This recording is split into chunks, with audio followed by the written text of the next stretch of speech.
That was my electrician coming to give a quote on the electrical work here. Because the first quote we had was pretty damn expensive. Either way, these lights got to go. Yeah, I took on another development job without meaning to. But unfortunately, PT5 can't be trusted to handle the bill, so it has been a little bit neglected. So we've been sat with this office now for like a month and done nothing with it pretty much. So, what are grogs? Good morning. This week, I've had a bit of a curveball thrown at me. There's some slight cash flow issues on the Cambridge project with the contractor. We have a process with valuation that, I need certain reporting into me that I put into the bank. They approve it. They then do the drawdown. I get the money I can pay. That process from me getting the info to money in my bank is like 2.5 weeks, depending on the exact day I submit the info. We do a valuation at the end of a month, and then I have 21 days to pay. This month, there was a lot of back and forth between the contractor and my employer's agent, QS, around what that valuation sum was, and they actually got downvalued 88,000. And I only just got the information I needed on Tuesday, which is basically 2 weeks late. So the reality is, the contractor's not then getting paid for best case 2 weeks after that, which strains cash flows, too much. And if cash flows get strained too much, people walk off site. If people walk off site, every other trade walks off site, your site's tarnished. It's like a really difficult situation. And whilst it's not my fault, I've not had the information on time. As far as I'm concerned, this sort of thing is collaborative, because whilst I can be like, oh, well, that's your problem, figure it out. Well, it becomes my problem if they can't figure it out, and then I've got to get a new contractor or subcontractor at the end, is the reality. So I had a look at the cash flows this week to sort of find a solution, and ultimately decided I would pay the valuation out of pocket myself so that everything's done on time, and then I'll submit the valuation 2.5 weeks time. That money will come back in, and rather than obviously me paying it to the contractor, I just pay myself back because I've footed the bill basically short term.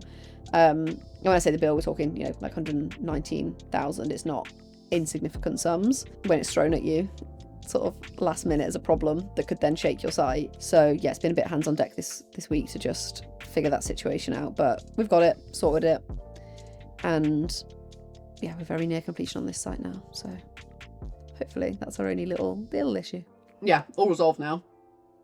So you had to get, like I say, clarity on the exact situation, plug the cash flow issue, but now we've reviewed their cash flows to the end of the project and we're all good. So kind of like the best case scenario we could have hoped for. Obviously, when you first get that call that, oh, everything's going wrong, you think, that's it, we're going to bust, we're losing my house, I'm homeless. But yeah, sorted it, all hands on deck to get sorted last week, but that gives us comfort to the end of the project that we're good, contract's not going bust. Oh, fuck. I'm very lightheaded after that. Roz is on a Q&A, but just wanted to make a very quick point that the whole idea of Developer Diaries was to give you, and anyone who wants to watch, almost the behind the scenes of everything that goes on. The reality of that is it's not always site visits and valuations and seeing whales and fun things. Quite a lot of it is a bit shit, and quite a lot of it is quite boring as well. But we're not going to shy away from that. And ultimately, if you want to watch the boring stuff, great. If you don't, great, right? Maybe development isn't for you, but it's not always all good.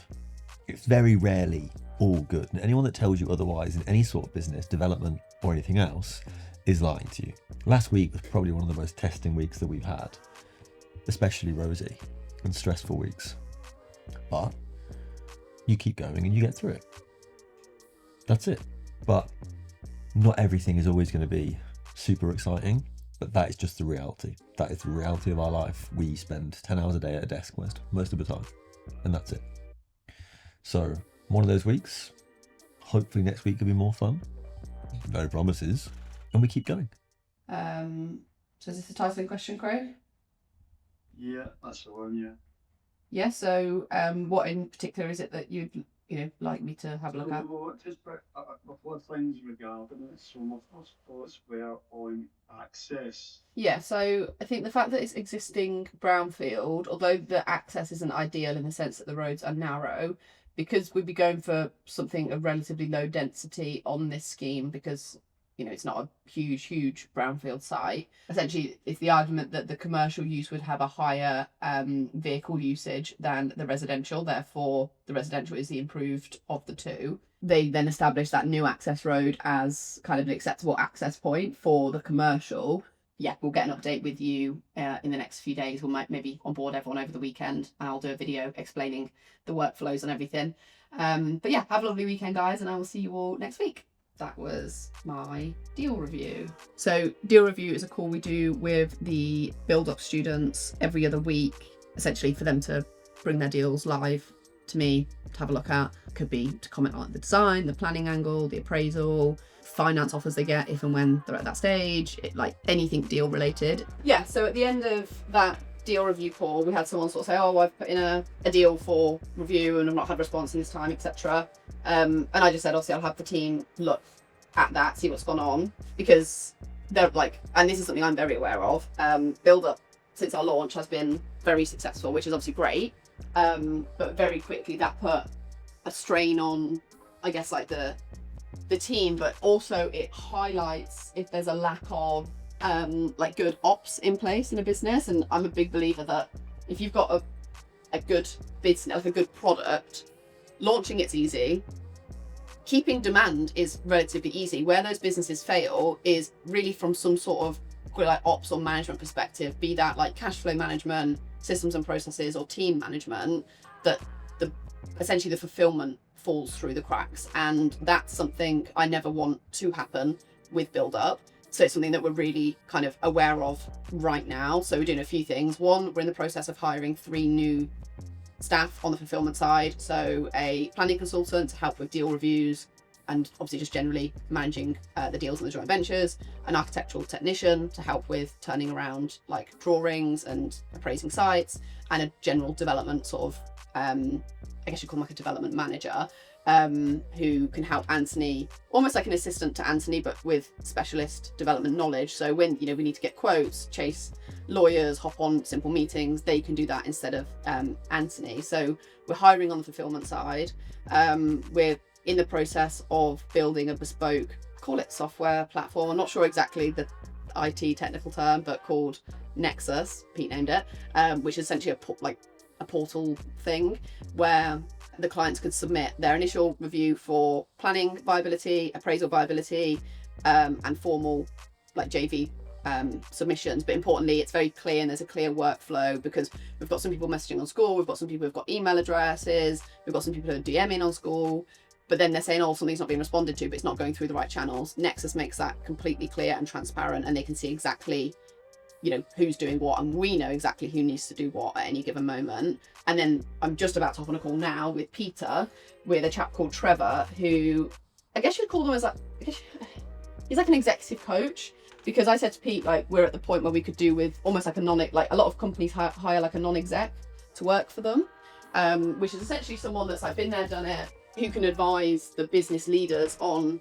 those next growth stages, because Peter and I haven't, ran a business of this size before. We haven't ran teams of this size. Him and I aren't like really ops specialists. And I just said to Pete, I'm aware that I don't want this business failing because of our own naivety, our own lack of skill. Luckily, we don't have, we've got manageable enough egos to know that we don't know it. So we're literally hopping on a call with him now to sort of help us with that process. And we've got a chap who works for us who is ex Goldman Sachs and is a big ops geek, and I'm working with him at the minute to create like SOPs, all of that, because one, it made me feel a lot calmer, a lot less stressed, but I just know it's what a business of this size that we're at now and the size that we want to be needs to, it's not even be successful, it's easy to be successful in a short burst, be successful in the years to come consistently, and to allow us to actually one day not work all day every day and other people do the work.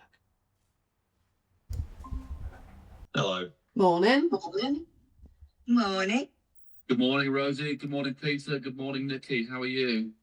Good, thank you. We're in the process of changing the front end process of how we do things. Yeah. So obviously we've got the first business, which is almost like a revenue based, sales based business, changing the way that looks. But the second half of the business is the joint venture planning applications. We've got the first of those happening now, which is good, happening quick. So we've got 3 hires we need to make on that side to help with fulfillment there. My guidance would be That sort of call it commercial mission. So in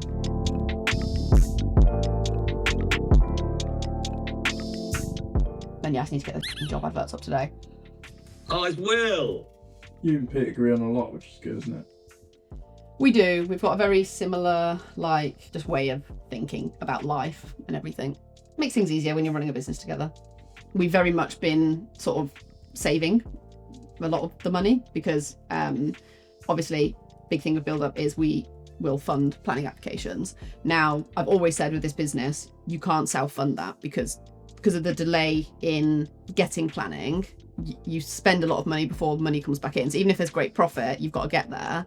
And what I never wanted to be was a course seller where you have like, I need the money from selling courses to pay for things. Where I wanted to get was that the money generated from selling courses pays for the teams, pays for mine and Pete's like wages each month, but it pays for the team and the fulfillment team.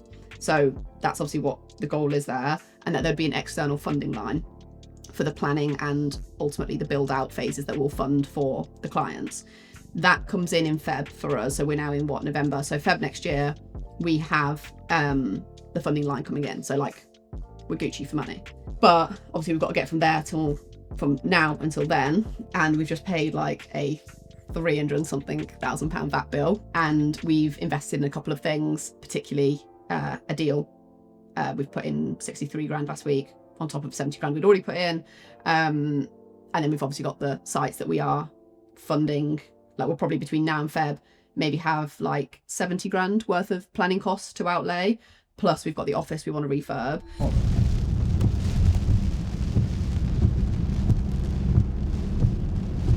Tell me what you just did. So we have just been into Birmingham to pick up my new watch. You're not big on shopping, are you? No, I'm not big on shopping. I don't really care for stuff and things that much. But one thing I do like is jewellery.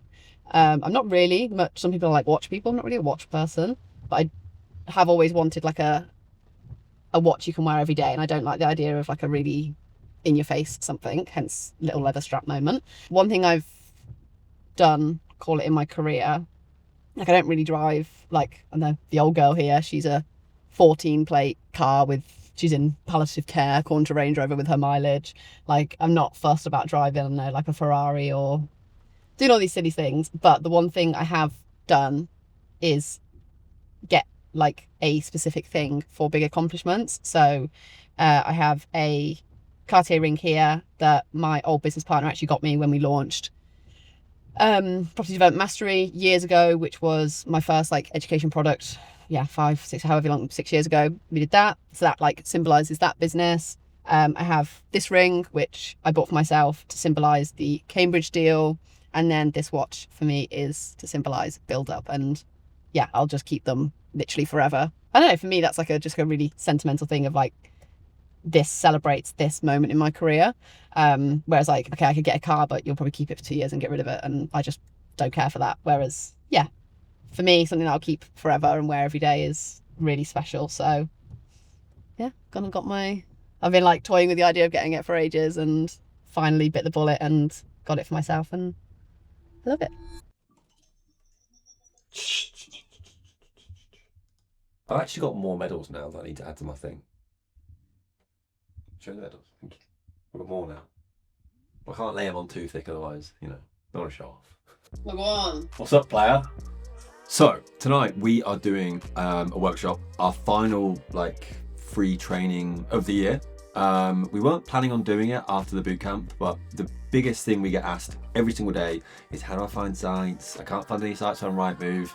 Right, so we thought once and for all, 2 hours finding sites on Searchland, types of sites, planning principles, how to get them for planning uplifts, like just full, raw, quite nerdy training, just to educate anyone who wants to learn about how to do it. Because if you want to get your first site in 2026, you need to start finding your sites now at the end of 2025.